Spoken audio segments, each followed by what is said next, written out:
You're welcome in your maths and I got a new problem. So for proving this general formula of cos, let's start.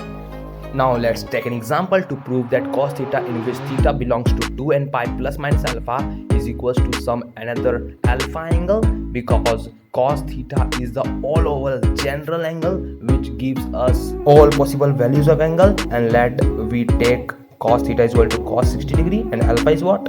It's the only one angle. Okay, so now cos theta is plus 1 by 2. So first of all, it lies in the first quadrant, as all trigonometric function is positive in the first quadrant, and it's positive cos theta in the first quadrant and positive in the fourth one.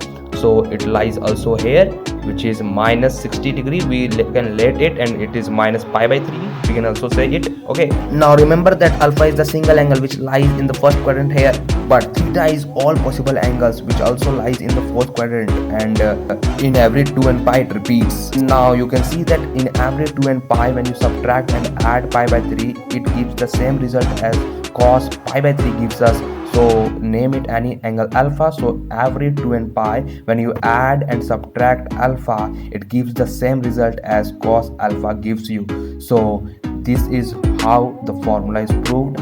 Hopefully you get it. So don't forget to like and subscribe.